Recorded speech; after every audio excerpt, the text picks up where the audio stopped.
Yo, what's going on, guys? Mush back at it with another video, and I'm here to talk about one of the greatest things in PC gaming, something that everybody has been super happy about and just welcoming it with open arms. And I am, of course, talking about account linking. I love linking accounts. I love giving companies my information.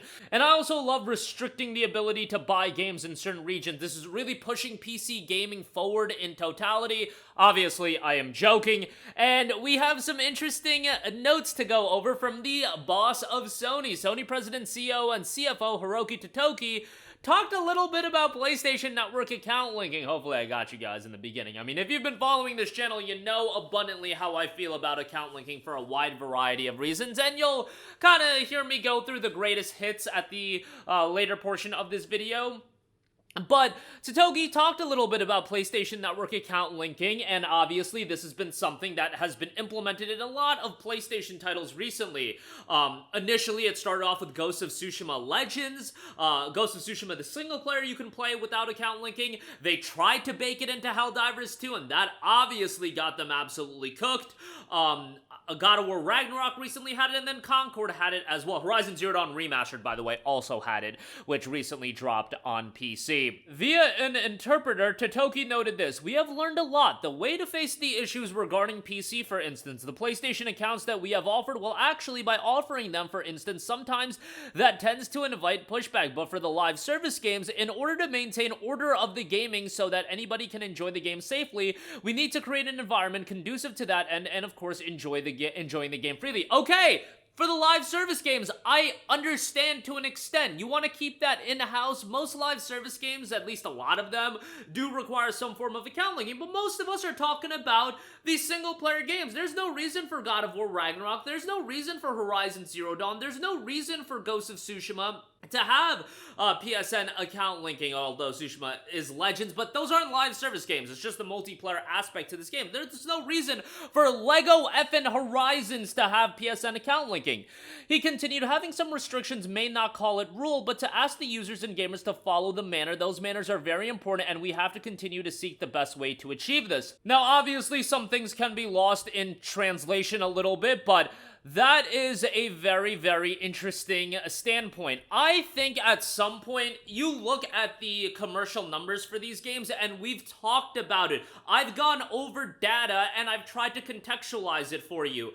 When you look at God of War Ragnarok and you compare that game to a Horizon Forbidden West, which I think is the perfect comparison point to compare God of War Ragnarok to Horizon Forbidden West. Why is that? Because Horizon Forbidden West is a direct sequel to Horizon Zero Dawn, much like God of War Ragnarok is a direct sequel to God of War 2018. The only difference is Horizon Forbidden West did not have PSN account linking. God of War Ragnarok did. This is why I personally feel like, you know, not to give myself the old Barry H and pat myself on the back, but I feel like I do a decent job of offering context to data and providing fair comparison points. That's how you ultimately learn, you guys. I get it that we want to sometimes get into this competition of crapping all over games because we feel a certain way about the game, so we take data and we manipulate it, but you're actually not learning anything. How you actually learn from data, which is the point of data, is to add context to it, and I think that Forbidden West Ragnarok comparison is the fairest comparison you can have, and you have to look at the drop-off from Horizon Zero Dawn's PC version into Horizon Forbidden West, and then look at the drop-off from God of War to God of War Ragnarok. God of War into Ragnarok had a significantly steeper decline than Forbidden West from Zero Dawn. Obviously, no comparison point is going to be absolutely perfect, but I try to offer as much context to you guys as possible and make the fairest comparison points that we can. Now, you can look at a Ghost of Tsushima and say, hey, that game did really well, but Tsushima only restricted the account linking to the Legends component. Most people bought Tsushima for the single-player component, and at some point, I do feel like they have to reassess and look at the negatives, and they are burning so much of their goodwill, and something that I've talked a lot about this year is companies taking for granted goodwill of the consumer, and goodwill does go a long way. Ubisoft is learning that the hard way right now when they have burned and crapped all over gamer goodwill for years and years and years, and now they're crawling back to Steam. Now they're not doing the early access nonsense. PlayStation doesn't give a damn about the consumer anymore. Why is that? Because PlayStation is so far ahead. There was a time where PlayStation was forced to care about the consumer because Microsoft was pushing their back against the wall. That does not exist anymore, and if you really look at what Sony's doing, consumer goodwill isn't one of their priorities. What is their priority is how do we monetize these games the best as possible? How do we get information? How do we push our ecosystem? So on and so forth. I would argue that ultimately the chickens come home to roost, or whatever the saying is. Their decisions will ultimately cause a lot of pushback. And you're already seeing with PC, and I question, you know, a game like LEGO Horizons. Yes, God of War Ragnarok can get away with PSN account linking to an extent, and even that game, we went over the data. That game was impacted, bar none, because PSN account linking was mandatory. Not to mention, these games are restricted to be released in certain regions, so you know, you have to factor that in, but I do think there is that element of people just not wanting to deal with that. And I look at a game like LEGO Horizons, again, God of War Ragnarok is gonna do okay because it's effing God of War. LEGO Horizons, on the other hand, a $60 LEGO game, I don't know how well that's gonna do. I don't think it's gonna do very well. Spider-Man 2 is gonna do well, but if you, let's say, port Gravity Rush 2 to PC, is that gonna do really well with PSN account linking? What is it actually offering you? Are you that desperate to get people into your email newsletter and promote them? Witness Play Unleashed with the PS5 Pro. Ain't nobody dropping $700 on a console if they're an effing PC gamer. It's just not gonna happen. And when I say nobody, obviously that's a hyperbolic statement.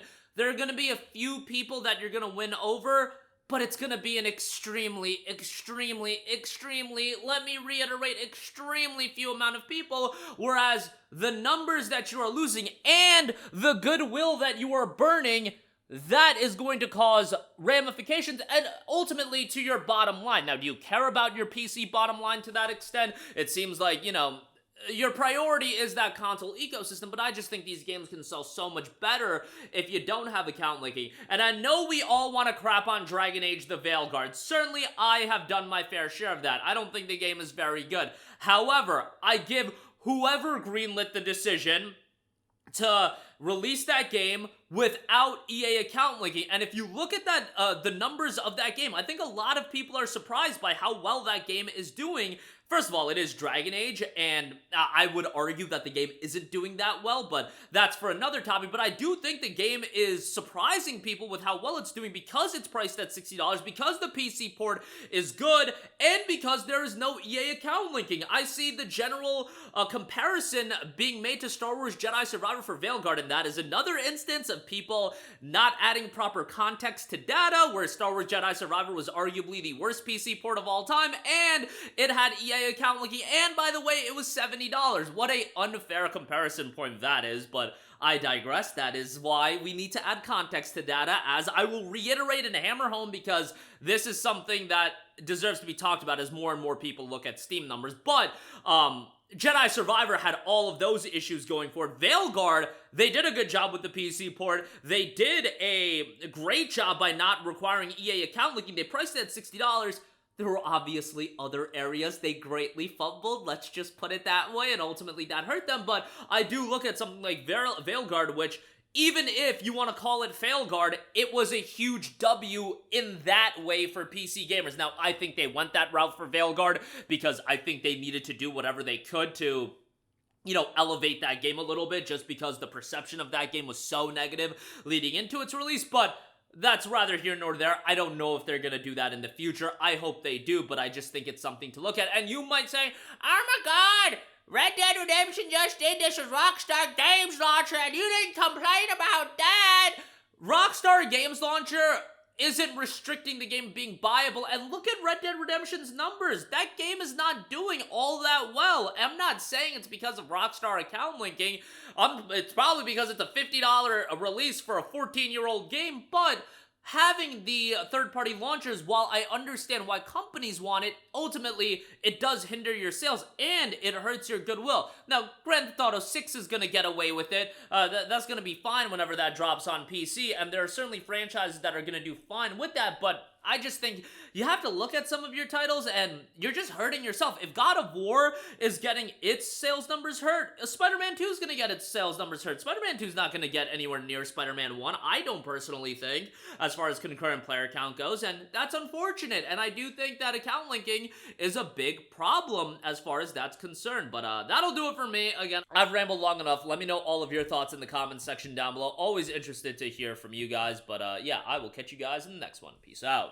Hey, what's going on, guys? Mush here again. Hope you enjoyed the video. As you guys might know, YouTube's notification system is sometimes a little bit wonky, even if you're subscribed to the channel. Maybe you're not abundantly aware that I uploaded a video. To remedy that situation, make sure you hit the bell notification button. This way, whenever I upload a new video, and I try to upload as consistently as possible, you will be notified directly of the upload, and you can watch it as soon as it goes live. I would really appreciate it if you guys hit that button so you can stay up to date with all of the content I'm posting. But as always, guys, thanks for watching, and I'll catch you guys in the next one. Peace out.